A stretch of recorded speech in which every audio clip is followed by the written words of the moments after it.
नमस्कार दोस्तों, स्वागत है आप सभी का पोर्टेबल पाठशाला पे। आज हम लोग डिस्कस करने जा रहे हैं दिल्ली पुलिस कांस्टेबल के मॉक टेस्ट, जिसमें कि टोटल 60 प्रश्न हैं और ये सभी प्रश्न जीएस, करंट अफेयर और कंप्यूटर के सेक्शन से लिए गए हैं।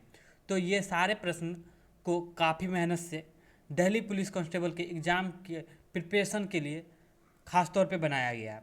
तो इसे तैयार करने में हमारी टीम ने काफ़ी मेहनत किया। तो वीडियो को अंत तक जरूर देखिएगा और चैनल को अगर सब्सक्राइब नहीं किया तो सब्सक्राइब भी जरूर कर लें।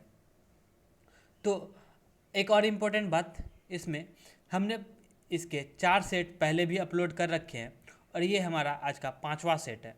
अगर आप सभी ने ये चारों सेट नहीं देखा है तो जा करके अवश्य देख लें। तो चलिए हमारे पहले प्रश्न की ओर बढ़ते हैं। पहला प्रश्न है, निम्न में से कौन से वित्तीय साधन हैं? तो इसके ऑप्शन चेक कर लेते हैं। राजकोषीय बिल, जमा का प्रमाण पत्र और वाणिज्यिक पत्र। तो ये सभी वित्तीय साधन हैं। अब देखते हैं राजकोषीय बिल होता क्या है। तो अल्पकालिक यानी कि 1 वर्ष तक के लिए संघ सरकार के उधारी उपकरणों को अंकित मूल्य पर छूट जारी किया जाता है और परिपक्वता पर धारक को अंकित मूल्य का भुगतान किया जाता है। फिर देखते हैं जमा का प्रमाण पत्र। एक निश्चित समय अवधि के लिए बैंक या अन्य पात्र वित्तीय संस्था में जमा धन के लिए जो मार्केट इंस्ट्रूमेंट और एक डिमेटेरियलाइज्ड रूप में या एक प्रॉमिसरी नोट के रूप में जारी किया जाता है, इसके द्वारा जारी किया जा सकता है। अनुसूचित वाणिज्यिक बैंक, अखिल भारतीय वित्तीय संस्थाओं का चयन करने वाले बैंक जैसे कि आरबीआई। और लास्ट में देखते हैं वाणिज्यिक पत्रक क्या होता है। तो वाणिज्यिक पत्रक यह जारी करता के ऋण दायित्व के साक्ष्य में एक नोट है। नेक्स्ट देखते हैं। नेक्स्ट है, निम्नलिखित में से कौन सा युग्म अपने स्थानों के संबंध में सही ढंग से मेल खाता है? तो इसका राइट आंसर है ऑप्शन नंबर बी, वाल्मीकि राष्ट्रीय उद्यान बिहार में स्थित है। बाकी ये सब गलत है। नेक्स्ट देखते हैं। नेक्स्ट है, नदियों में जल प्रदूषण को डैश के द्वारा मापा जाता है। तो इसका राइट आंसर है ऑप्शन नंबर डी, घुले हुए ऑक्सीजन की मात्रा के आधार पर। नदियों में जल प्रदूषण को घुले हुए ऑक्सीजन की मात्रा के आधार पर मापा जाता है। घुला हुआ जल DO एक माप है जल में कितना ऑक्सीजन घुला हुआ है। घुला हुआ ऑक्सीजन की मात्रा में जो जीवित जलीय जीव के लिए उपलब्ध ऑक्सीजन को मापता है। घुले हुए ऑक्सीजन की मात्रा इसके जल की गुणवत्ता को इंगित करता है। नेक्स्ट देखते हैं। नेक्स्ट है, सार्वत्रिक गैस नियतांक R नीचे दिए गए किसका गुणधर्म है? तो इसका राइट आंसर है ऑप्शन नंबर ए, आदर्श गैस का। सार्वत्रिक गैस नियतांक R आदर्श गैस की एक गुणधर्म है। आदर्श गैस समीकरण PV = nRT द्वारा दिखाया जाता है। गैस नियतांक R बराबर 8.314 जूल होता है। गैस स्थिरांक यह बॉयल के नियम, चार्ल्स के नियम, एवोगाड्रो के नियम और गे-लुस्का के नियम के आधार पर कार्य करता है। नेक्स्ट देखते हैं। नेक्स्ट है, समान न्यूट्रॉन संख्या वाले विभिन्न तत्वों के परमाणुओं को किस प्रकार परिभाषित किया जाता है? तो इसका राइट आंसर है ऑप्शन नंबर ए, आइसोटोन के द्वारा। अब आइसोटोन देखते हैं क्या होता है। तो आइसोटोन ये समान न्यूट्रॉन संख्या वाले विभिन्न तत्वों के परमाणु हैं। जैसे उदाहरण के लिए 14 C614 3 और उसके बाद नाइट्रोजन 15 7। नेक्स्ट देखते हैं और नेक्स्ट ऑप्शन देखते हैं, आइसोबार।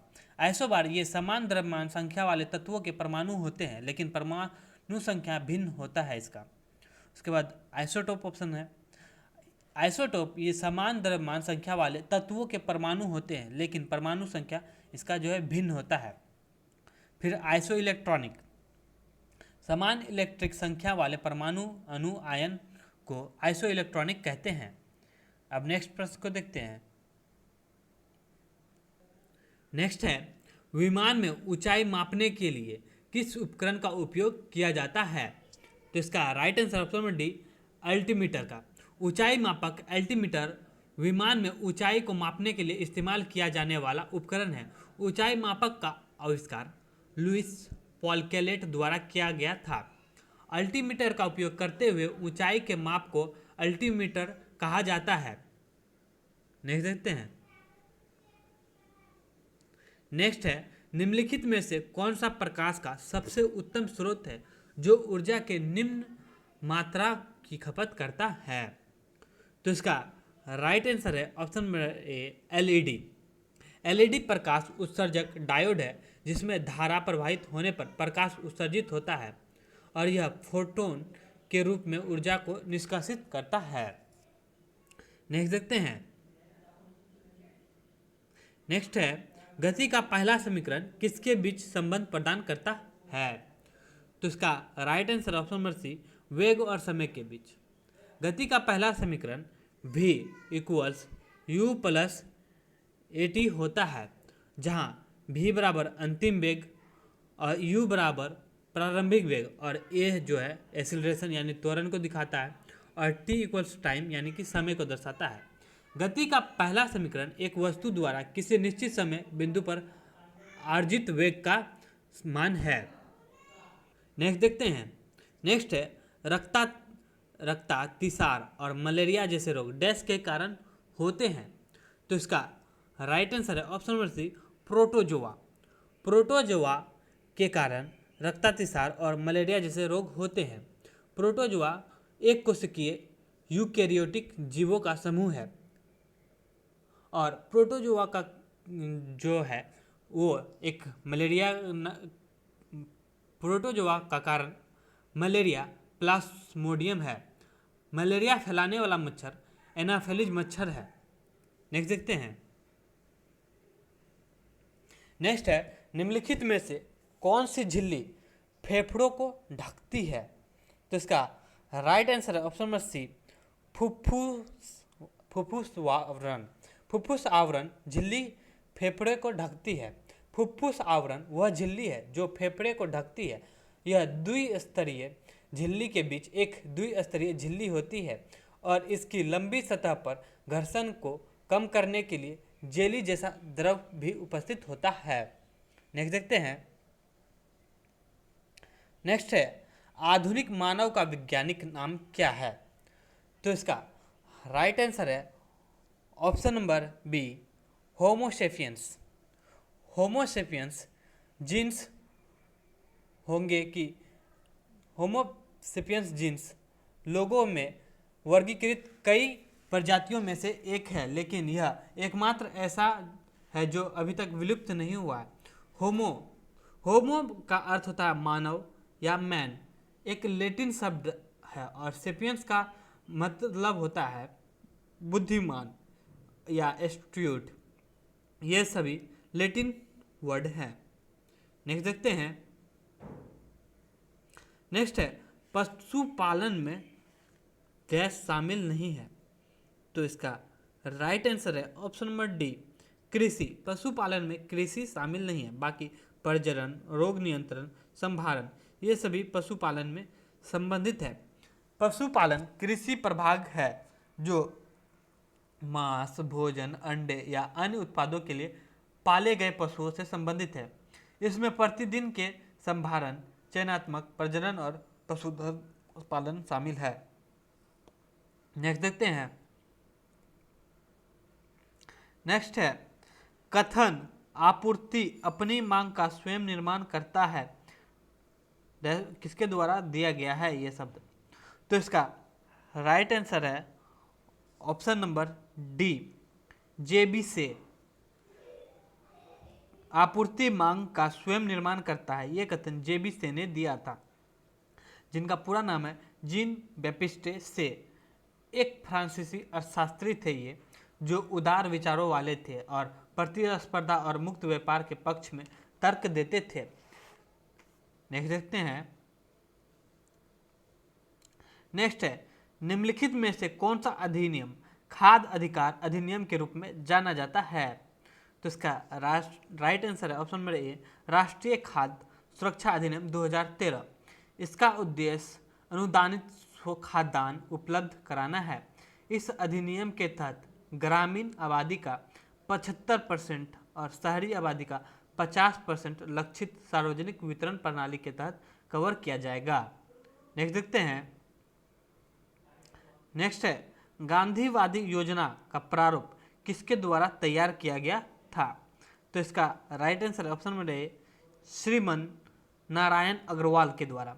श्रीमान नारायण अग्रवाल ने गांधीवादी आर्थिक सोच की भावना को जागृत करते हुए इस योजना का मसौदा तैयार किया, जिसमें कृषि के साथ साथ कुछ हद तक औद्योगिकीकरण पर भी जोर दिया गया।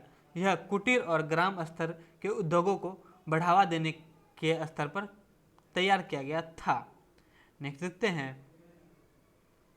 नेक्स्ट है अर्थव्यवस्था के निम्नलिखित में से किस क्षेत्र में कृषि और सेवाओं की गतिविधियां होती है? तो इसका राइट आंसर है ऑप्शन नंबर ए, प्राथमिक और तृतीयक।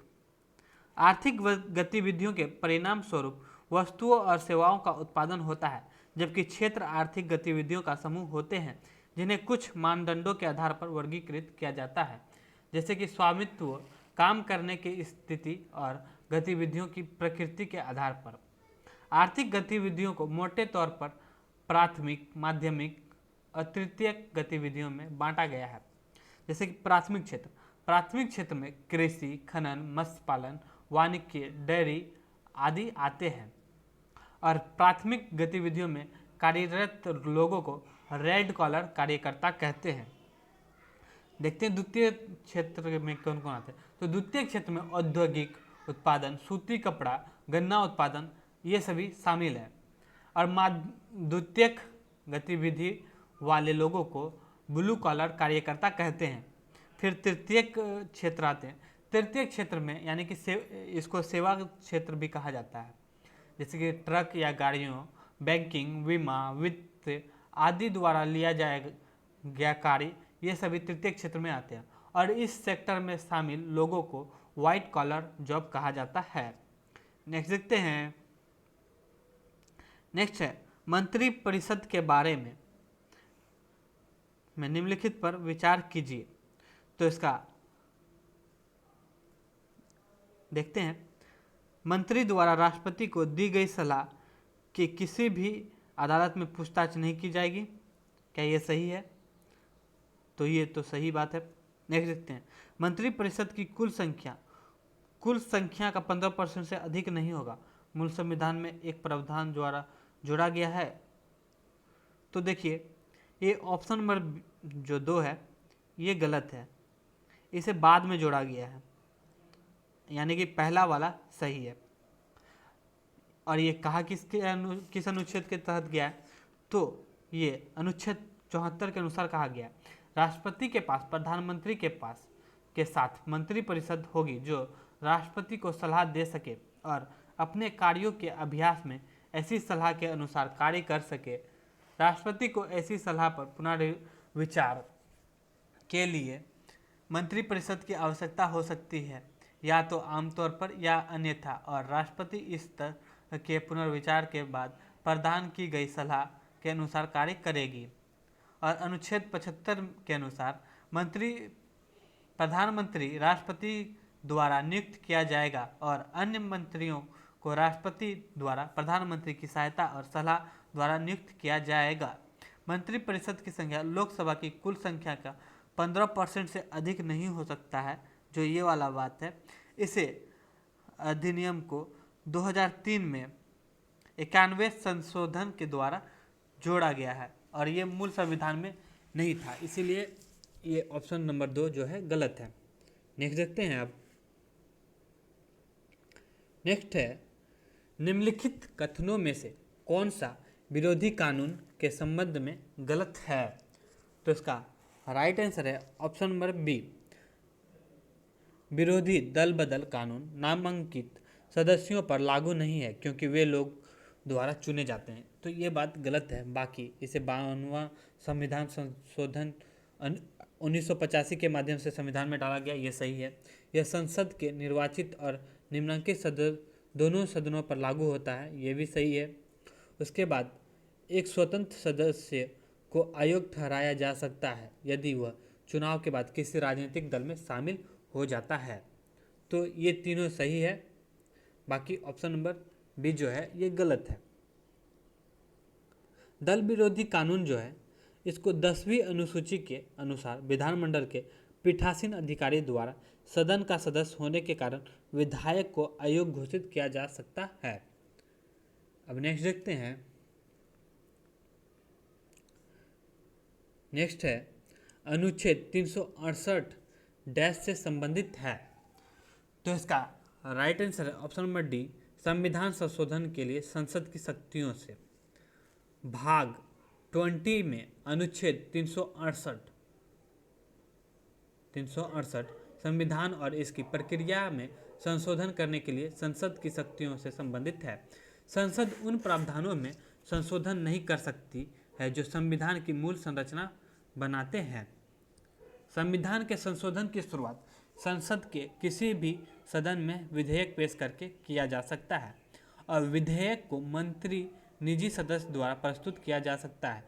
राष्ट्रपति की पूर्व अनुमति की आवश्यकता नहीं है इसके लिए, और इसके प्रत्येक सदन में विशेष बहुमत से पारित किया जाना चाहिए, जो कि कुल सदस्य का 2/3 होना चाहिए, और प्रत्येक सदन को अलग से बिल पास करना होगा संयुक्त बैठक के द्वारा।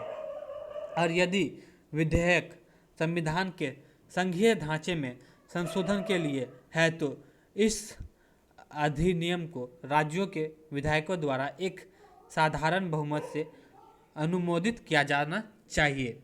नेक्स्ट देखते हैं। नेक्स्ट है भारत के संविधान सभा के संबंध में निम्नलिखित में से कौन सा कथन सही नहीं है।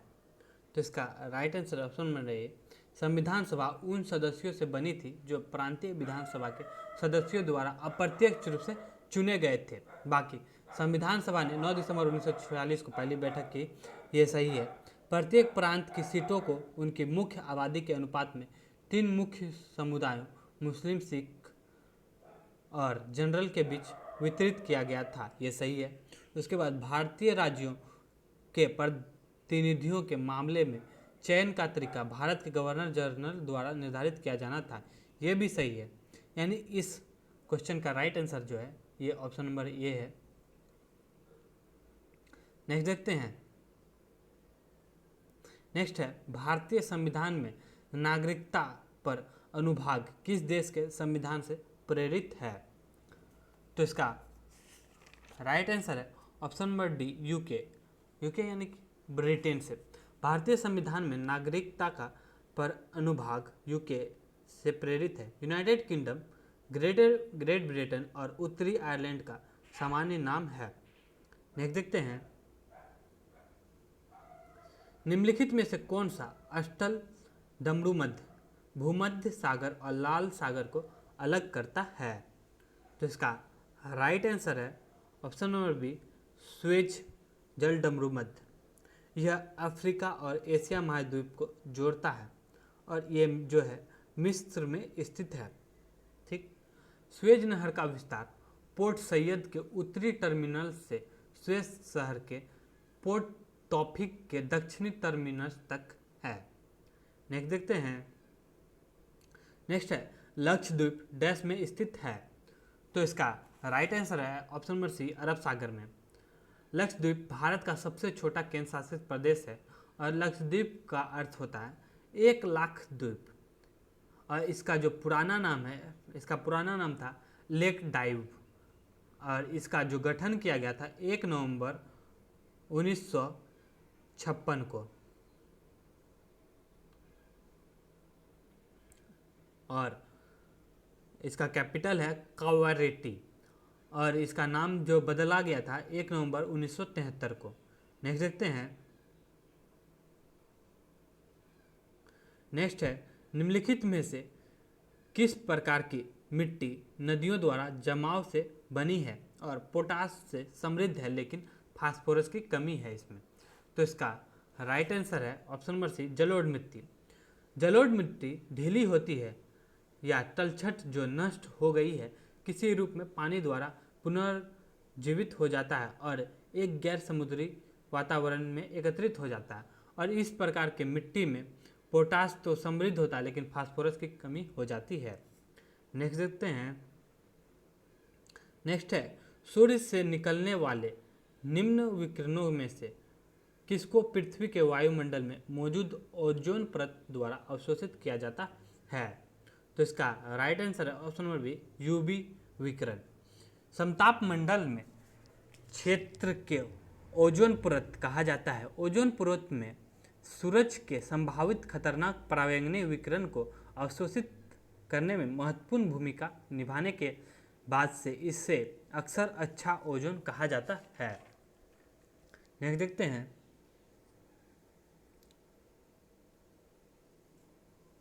नेक्स्ट है, पहले इसका निर्देश पढ़ते हैं। सही यानी सबसे उपयुक्त विकल्प का चयन करके निम्नलिखित प्रश्नों के उत्तर दीजिए। तो अभिकथन पहले पढ़ते हैं।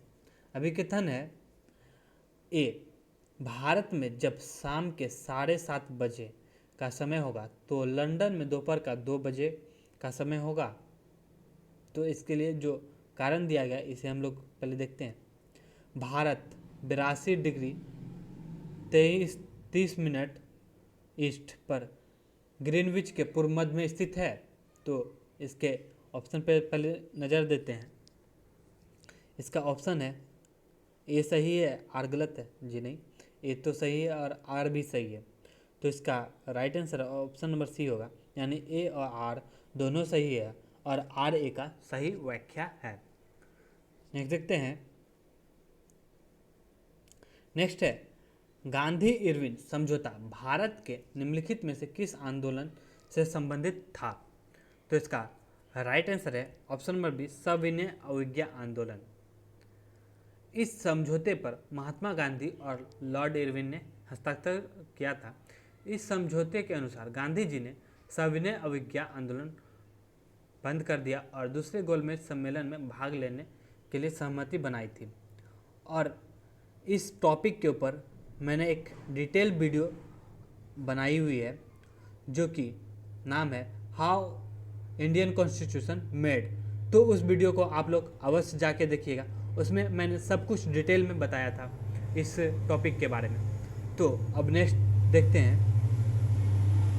नेक्स्ट है, एक यूरोपियों की अध्यक्षता में आयोजित किया गया भारतीय राष्ट्रीय कांग्रेस का पहला सत्र कौन सा था?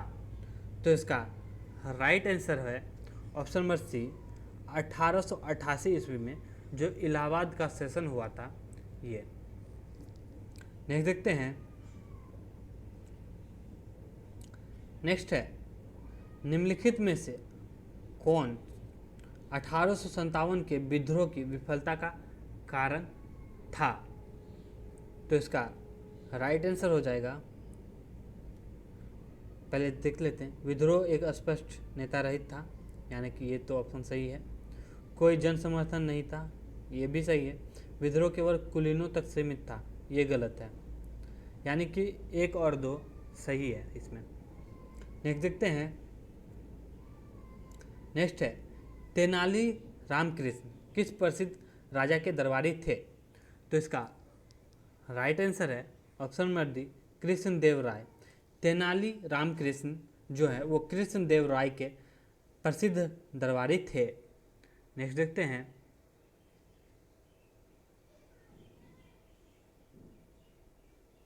नेक्स्ट है, इनमें से किस स्मारक का प्रवेश द्वार अलाई दरवाज़ा के नाम से जाना जाता है जिसे अलाउद्दीन खिलजी ने जोड़ा था?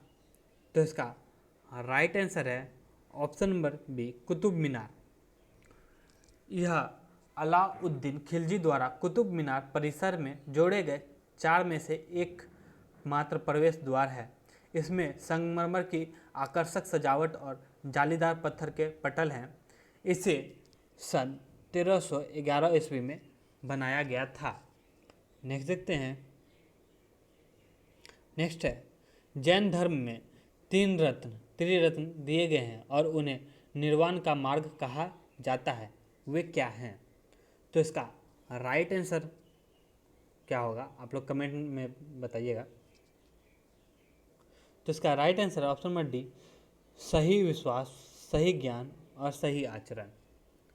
जैन दर्शन के अनुसार त्रिरत्न आत्मा की शुद्धि और मुक्ति को प्राप्त करने के लिए तरीके हैं, क्योंकि केवल शुद्ध आत्मा ब्रह्मांड के शिखर तक जाती है और वहाँ अनंत आनंद में निवास करती है। नेक्स्ट देखते हैं। नेक्स्ट है मगध जनपद की राजधानी क्या थी?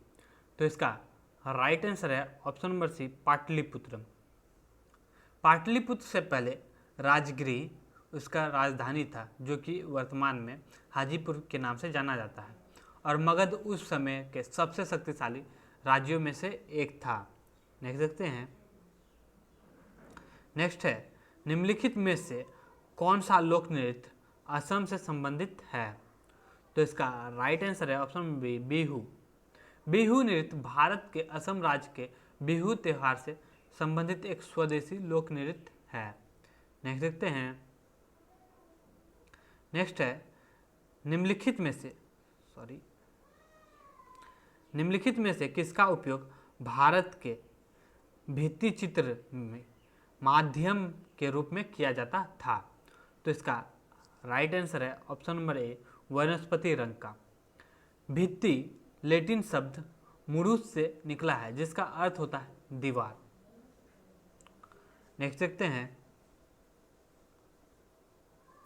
नेक्स्ट है भारतीय जनता पार्टी की उत्पत्ति भारतीय जनसंघ से हुई है, जिसकी स्थापना देश द्वारा की गई थी। तो इसका राइट आंसर है ऑप्शन नंबर ए, श्यामा प्रसाद मुखर्जी। श्यामा प्रसाद मुखर्जी ने 1951 ईस्वी में भारतीय जनता पार्टी यानी कि जनसंघ की स्थापना की थी, और हाल ही में जून 2020 में कोलकाता पोर्ट ट्रस्ट का नाम बदलकर श्यामा प्रसाद मुखर्जी पोर्ट ट्रस्ट कर दिया गया है। नेक्स्ट देखते हैं। नेक्स्ट है इनमें से संयुक्त राष्ट्र की संस्था कौन सा नहीं है? तो विश्व बैंक ये संयुक्त राष्ट्र की संस्था नहीं है। फिर अंतर्राष्ट्रीय परमाणु ऊर्जा संस्था, यह भी विश्व संयुक्त राष्ट्र की संस्था नहीं है। यूनिवर्सल पोस्टल यूनिट, ये भी संयुक्त राष्ट्र की संस्था नहीं है, यानी कि इसका right answer option number D होगा। इसमें से कोई भी संयुक्त राष्ट्र की संस्था नहीं है। नेक्स्ट देखते हैं। नेक्स्ट है स्टाइरिन ग्रैंड प्रिक्स 2020 में किसने जीत हासिल की है? तो इसका राइट आंसर है option number C, Lewis Hamilton ने। लुइस हैमिल्टन ने जो कि है ये जो रेस लुइस हैमिल्टन ने जीता है, ये इनका 85वां जीत है, और यह जो 2020 फार्मूला 1 वर्ल्ड चैंपियनशिप की दूसरी रेस थी, और स्टाइरिन ग्रैंड प्रिक्स की पहली रेस थी। नेक्स्ट देखते हैं। नेक्स्ट है बीसीसीआई ने किसको प्रतिष्ठित राजीव गांधी खेल रत्न पुरस्कार 2020 के लिए नामांकित किया है? तो इसका राइट आंसर है option number D, Rohit Sharma. Rohit Sharma को बीसीसीआई ने राजीव गांधी खेल रत्न पुरस्कार 2020 के लिए नामांकित किया है, और इसी बीच में बोर्ड ने अर्जुन पुरस्कार के लिए ईशांत शर्मा, शिखर धवन और दीप्ति शर्मा को भी नामांकित किया है।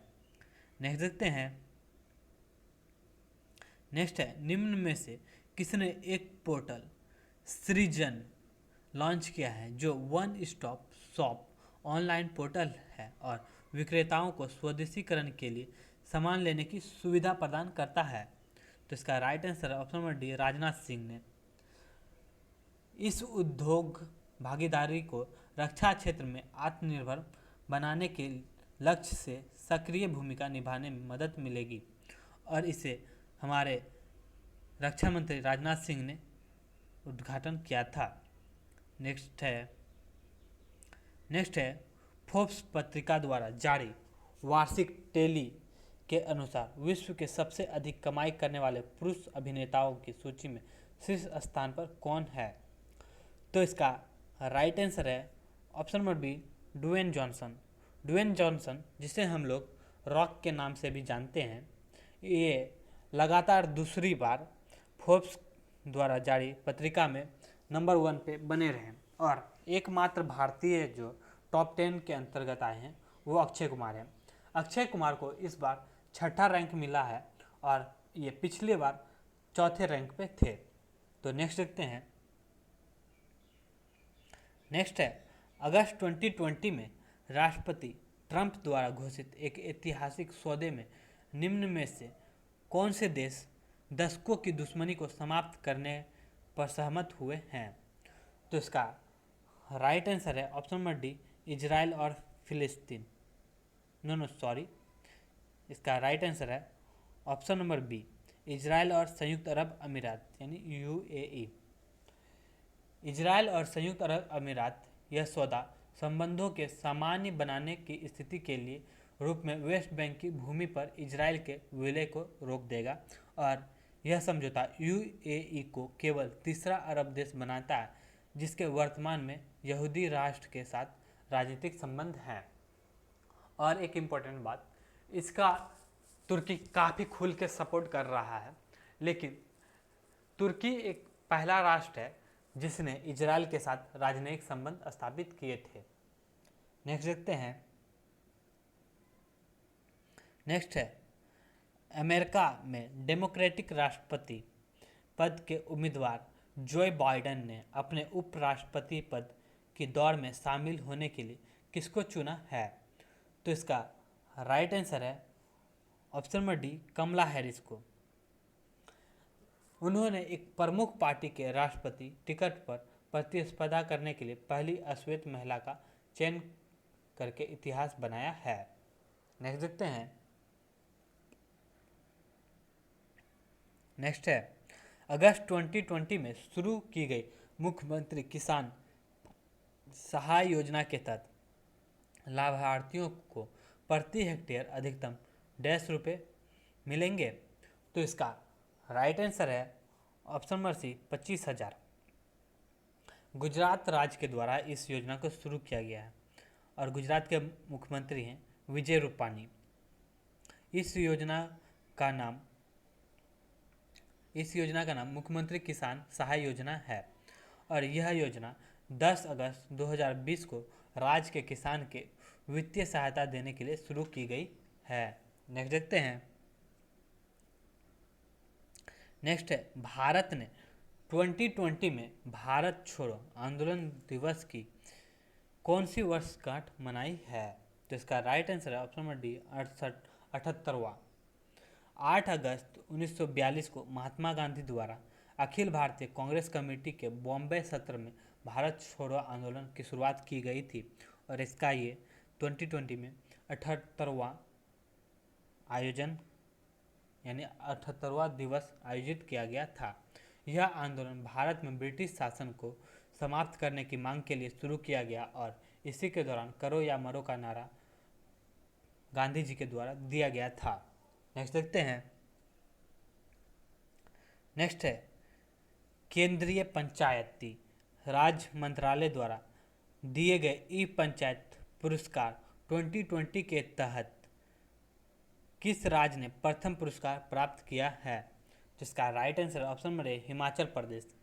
ये पुरस्कार उन राज्यों को दिया गया है जिन पंचायतों ने विभिन्न कार्यों की निगरानी के लिए फर्स्ट यानी कि आईटी का अधिकतम उपयोग सुनिश्चित किया है। दोस्तों, वीडियो आप सभी का कैसा लग रहा है हमें नीचे कमेंट बॉक्स में ज़रूर बताएं और वीडियो अगर अच्छी लग रही हो तो वीडियो को लाइक ज़रूर करें। लाइक करने से हमारा उत्साह ज़रूर बढ़ता है। नेक्स्ट देखते हैं। नेक्स्ट है, निम्नलिखित में से कौन स्वतंत्रता दिवस समारोह के एक भाग के रूप में अपनी तरह का पहला ऑनलाइन देशभक्ति फिल्म समारोह आयोजित कर रहा है? तो इसका राइट आंसर है ऑप्शन नंबर बी, राष्ट्रीय फिल्म विकास निगम। इस समारोह में सूचना और प्रसारण मंत्रालय द्वारा स्वतंत्रता दिवस समारोह का एक हिस्सा है। यह उत्सव 7 अगस्त 2020 से 21 अगस्त 2020 तक चला था।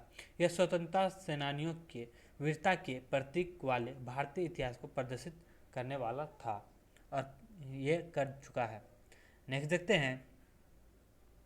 नेक्स्ट है अगस्त 2020 में all India football association AIFF ने फुटबॉल को बढ़ावा देने के लिए निम्नलिखित में से किसके साथ हाथ मिलाया है? तो इसका right answer option number C, cerebral palsy sports federation of India के साथ। ये कम विशेषाधिकार प्राप्त बच्चों के बीच जमीनी स्तर पर फुटबॉल को बढ़ावा देने का कार्य करता है। नेक्स्ट देखते हैं।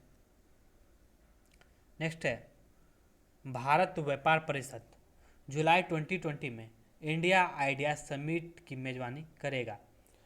इसका मुख्य भाषण कौन देगा?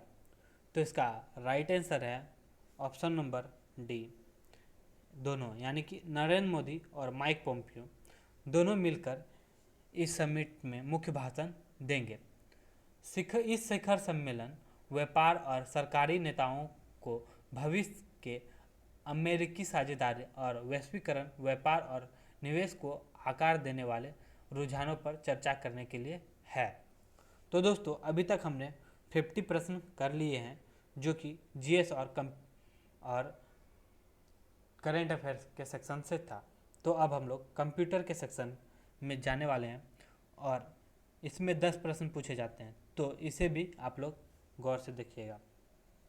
तो पहला प्रश्न है, कंप्यूटर प्रणाली में कौन सा उपकरण कार्यात्मक रूप से कीबोर्ड के विपरीत होता है? तो इसका राइट आंसर है option number A, not option number A, इसका right answer option number D, printer. Printer keyboard का विपरीत होता है। क्यों? क्योंकि कीबोर्ड एक इनपुट डिवाइस है और प्रिंटर एक आउटपुट डिवाइस है। बाकी माउस, ट्रैक बॉल और जॉयस्टिक ये सभी इनपुट डिवाइस है, इसलिए ये सभी विपरीत नहीं है कीबोर्ड के। नेक्स्ट देखते हैं। नेक्स्ट है, रैम का उपयोग कंप्यूटर में एक छोटी मेमोरी के रूप में किया जाता है क्योंकि यह ऑप्शन नंबर डी परिवर्तनशील है। रैम परिवर्तनशील होता है क्योंकि जब तक कंप्यूटर को बिजली की आपूर्ति की जाती है तब तक इसमें डेटा बरकरार रहता है। नेक्स्ट देखते हैं। नेक्स्ट है, निम्नलिखित में से कौन सा कंप्यूटर का एक मूल्य कार्य नहीं है? तो इसका राइट आंसर है ऑप्शन नंबर सी, टेक्स्ट को स्कैन करना। ये कंप्यूटर का मूल्य कार्य नहीं है। कंप्यूटर का मूल्य कार्य होता है इनपुट उपकरणों के माध्यम से डेटा का इनपुट एक्सेप्ट करना, डाटा प्रोसेस करना, डाटा को स्टोर करना आदि। नेक्स्ट देखते हैं। नेक्स्ट है, WAP का अर्थ क्या है?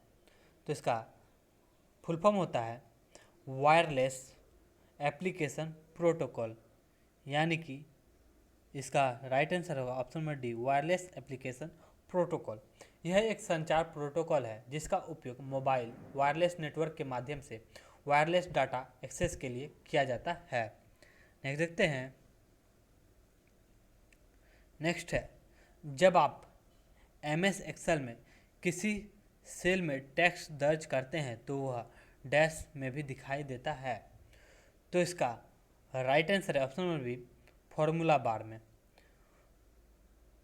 Formula bar Microsoft Excel spreadsheet window के शीर्ष पर एक टूलबार है जिसका उपयोग आप मौजूदा फॉर्मूला को सेल या चार्ट में दर्ज करने या कॉपी करने के लिए करते हैं। इसे फंक्शन एफएक्स के साथ अंकित किया जाता है। नेक्स्ट देखते हैं। नेक्स्ट है, MS एक्सेल की सबसे छोटी इकाई है। तो MS एक्सेल की सबसे छोटी इकाई सेल है। नेक्स्ट देखते हैं। नेक्स्ट है, a computer in a network can not be accessed outside of the local network unless given permission is called. तो इसका राइट आंसर होगा option number A, intranet. A computer is a network cannot be accessed outside of the local network unless given permission is called intranet. Next देखते हैं, next है एक programme जो अन्य प्रोग्रामों को संशोधित करके उन्हें संक्रमित करता है उसे जाना जाता है, तो उसे जाना जाता है वायरस के रूप में। नेक्स्ट देखते हैं, नेक्स्ट है MS एक्सेल में निम्नलिखित फंक्शन में से किस एक परिणाम मान या तो ट्रू या फॉल्स उपलब्ध होता है, तो इसका राइट आंसर है option number a logical. Next देखते हैं, नेक्स्ट है 1 टेराबाइट का मान होता है, तो 1 टेराबाइट का मान होता है 1024 गीगाबाइट। तो दोस्तों ये थे हमारे आज के कुछ इम्पोर्टेंट प्रश्न जो कि दिल्ली पुलिस कांस्टेबल के एग्ज़ाम के लिए काफ़ी इम्पोर्टेंट है। और ये जो सेट है इस पर हम लोग इतना मेहनत कर रहे हैं कि ज़रूर इसमें से आपके एग्ज़ाम में प्रश्न को देखने को मिलेगा, और जब पेपर होगा तब हम लोग बताएंगे भी कि हमने इसमें से क्या क्या पढ़ाया है आप लोगों को। तो वीडियो कैसी लगी हमें अंत तक ज़रूर बताएं कमेंट में। और अगर आप लोगों ने वीडियो को स्किप किया है तो वीडियो को कृपया करके पूरा ज़रूर देखें, क्योंकि एक एक प्रश्न आपके लिए एग्ज़ाम के लिए काफ़ी इम्पोर्टेंट है। तो धन्यवाद आप सभी का, और अगर चैनल को सब्सक्राइब नहीं किया तो चैनल को सब्सक्राइब भी कर लें।